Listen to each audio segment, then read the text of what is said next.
Halo Sobat Bola, salam jumpa kembali dengan channel AC Milan Indonesia. Kami akan memberikan berita terupdate tentang tim kesayanganmu khusus kalian pecinta AC Milan.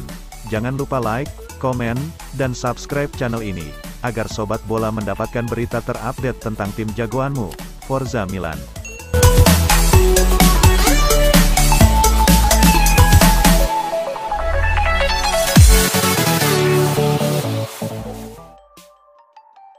AC Milan gagal meraih poin penuh saat bertandang ke markas Atalanta. Stefano Pioli menilai Ladea tidak menerapkan permainan agresif seperti biasanya. Pekan kedua Liga Italia 2022/2023 mempertemukan Atalanta vs AC Milan. Pertandingan digelar di Stadion Atleti Azzurri d'Italia, Senin tanggal 22 Agustus tahun 2022, dini hari WIB.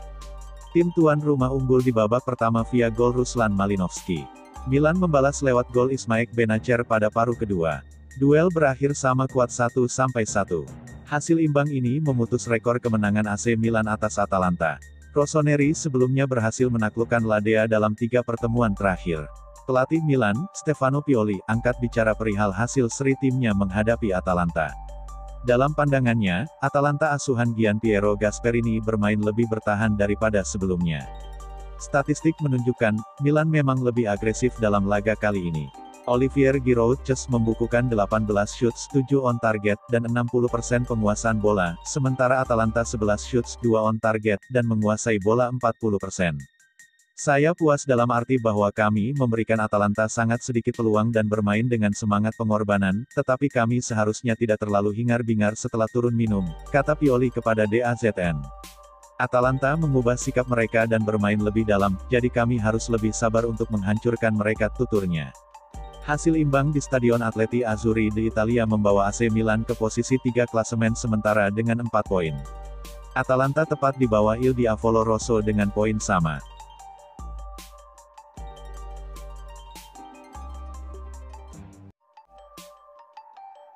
AC Milan dikabarkan masih berburu gelandang baru di bursa transfer.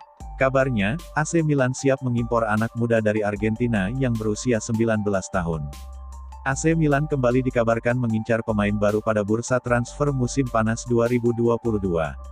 Pemandu bakat AC Milan menemukan permata dari klub Argentina, Racing Club. Permata yang dimaksud adalah gelandang tengah berusia 19 tahun milik Racing Club bernama Carlos Alcaraz. Dilansir bolasport.com dari calciomercato.com, AC Milan memang dikabarkan tertarik dengan sosok Alcaraz. Alcaraz dinilai memiliki gaya permainan yang mengesankan dan termasuk pemain cerdas secara taktis. Fisik Alcaraz juga bisa dibilang cukup kuat karena memiliki tinggi 183 cm dengan kemampuan dribble yang mumpuni. Sosok pemuda asli Argentina itu diharapkan mampu menjadi gelandang andalan AC Milan di masa mendatang. Terlebih lagi, AC Milan tengah mencari sosok pengganti Frank Kessie yang memutuskan untuk pergi ke Barcelona pada awal musim tahun 2022 sampai tahun 2023. Akan tetapi, AC Milan sepertinya tidak bisa merekrut Alcaraz pada musim panas ini secara langsung. Pasalnya, Racing Club tidak mengizinkan produk asli akademinya itu untuk pergi pada bursa transfer musim panas 2022. Oleh karena itu, AC Milan harus menunggu hingga tahun depan untuk bisa mendatangkan Alcaraz dari Racing Club.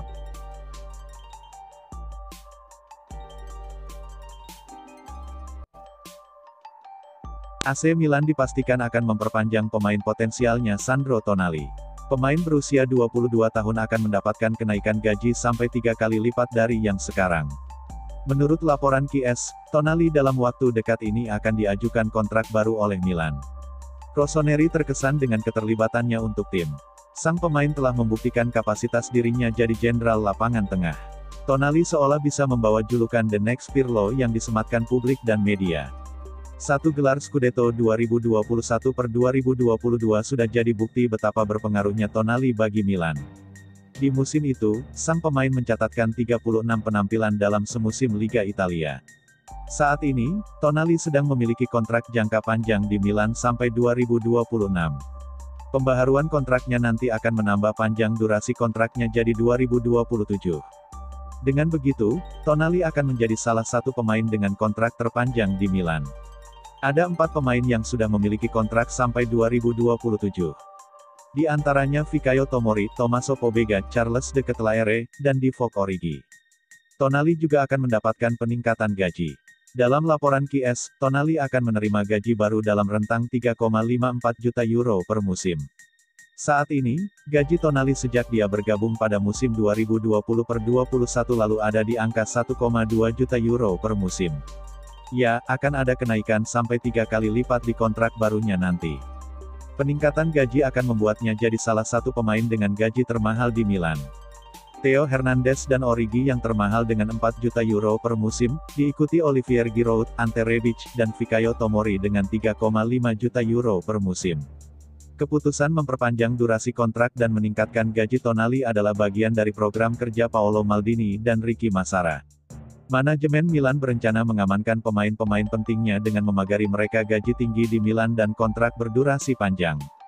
Sebelumnya, Theo dan Tomori juga sudah mendapatkan kenaikan gaji karena dianggap jadi pemain kunci Rossoneri dalam beberapa musim ke depan.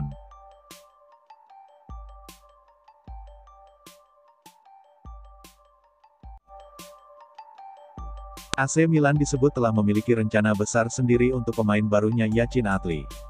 Mantan pemain akademi PSG itu menjelaskan pertemuan pertamanya dengan pelatih kepala Stefano Pioli, dan juga membahas peran yang mungkin akan dia ambil sebagai bagian dari sistemnya dan posisi mana yang dia sukai, mengingat fleksibilitasnya.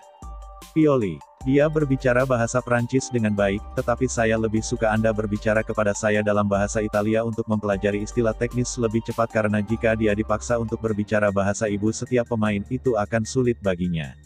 Saya bermain di hampir semua peran. Di tim muda PSG saya adalah seorang bek tengah, kemudian sebagai nomor 8, dan sebagai gelandang serang.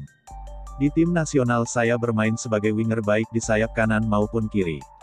Terkadang saya juga bermain sebagai nomor 9. Pioli adalah pelatih yang tahu bagaimana beradaptasi, dalam pertandingan dia tahu bagaimana menempatkan lawan dalam kesulitan dan karena itu saya akan beradaptasi tanpa masalah dalam bentuk apapun. Berikan saja jersey Rossoneri dan kemudian saya akan mengurusnya. Saya sangat suka bermain sebagai nomor 10 atau sebagai playmaker untuk menggiring bola dan mengumpankan permainan. Kualitas terbaik saya adalah membantu dan menempatkan rekan satu tim saya dalam posisi untuk mencetak gol. Ini adalah sesuatu yang saya suka. Sebagai komentar terakhir mengenai persaingan untuk Scudetto, dia menambahkan bahwa tim memperkuat diri mereka sendiri adalah hal yang baik untuk Serie A. Dan kemudian, karena Milan adalah juara bertahan, mereka ingin merebut kembali gelar, tetapi itu akan sulit bagi mereka. Tahun lalu tidak banyak yang mengira Milan bisa menjadi juara, tapi mereka langsung menunjukkan bahwa level mereka sangat tinggi dan mereka menunjukkannya terutama saat melawan klub-klub besar saat kembali di kancah Eropa.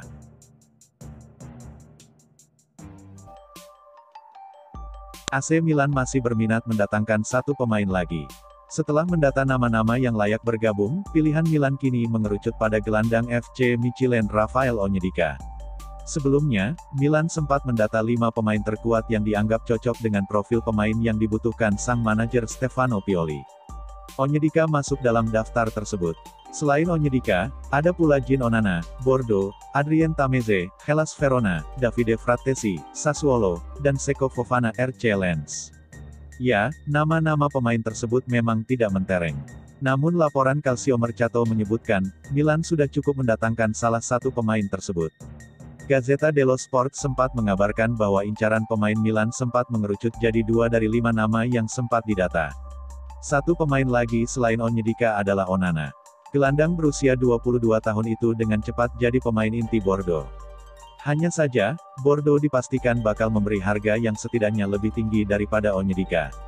Sehingga operasi mendatangkan Onana tampak sulit dilakukan. Kemenangan 4-2 AC Milan kontra Udinese menyisakan satu evaluasi besar, yaitu lubang di lini tengah. Rossoneri memerlukan pemain mengandalkan fisiknya untuk bisa melakukan ball recoveries. Sekilas, lubang itu muncul lantaran Frank Kessie hijrah ke Barcelona. Pioli sendiri mengakui bahwa Kessie adalah pemain unik yang tidak ada seperti dirinya lagi. Namun, Onyedika setidaknya memiliki beberapa komponen yang diperlukan Milan secara tim, yaitu tubuh yang atletis, jaminan fisik yang tangguh, dan kebugaran yang sudah teruji. Satu lagi yang jadi faktor Milan ingin mendapatkan Onyedika adalah operasi transfernya bisa dikebut dalam waktu dekat. Michelin mematok harga yang rendah untuk pemain berusia 21 tahun itu. Harganya hanya di kisaran 7 juta euro. Dengan harga yang murah, profil yang cocok, serta masih berusia muda sudah jadi alasan bagi Milan untuk menuntaskan transfer tersebut demi menjaga kedalaman lini tengah. Raksasa Liga Italia, AC Milan dan Inter Milan dipastikan tak akan merekrut Cristiano Ronaldo dari Manchester United pada bursa transfer karena satu alasan. Alasan AC Milan tak menerima tawaran untuk merekrut Cristiano Ronaldo dari Manchester United ialah soal gaji yang kabarnya masih terlalu tinggi. Sebelumnya seperti dilansir dari media Italia, Corriere dello Sport, baik AC Milan maupun Inter Milan sudah ditawari kesempatan memboyong Cristiano Ronaldo dari Manchester United. Baik Nerazzurri maupun Rossoneri kabarnya sudah menerima telepon dari agen Ronaldo, Jorge Mendes untuk melihat apakah kedua klub Liga Italia ini tertarik. Inter Milan maupun AC Milan kabarnya dipandang bisa menjadi destinasi karir Ronaldo, karena memiliki garansi untuk memainkan sang megabintang di Liga Champions. Namun demikian, ganjalan AC Milan dan Inter Milan adalah soal gaji Cristiano Ronaldo yang kabarnya mencapai 24 juta euro per tahun. Ganjalan gaji ini seolah menutup semua kesempatan bagi Ronaldo untuk gabung AC Milan maupun Inter Milan yang harus mengeluarkan investasi total setidaknya 45 juta euro. Selain itu, Inter Milan dan AC Milan akan menggunakan dana tersebut untuk merekrut penyerang lain yang lebih segar. Hal ini sempat pula disebut oleh Direktur Milan, Paolo Maldini, yang menyebut bahwa klubnya jelas membutuhkan penyerang yang lebih muda.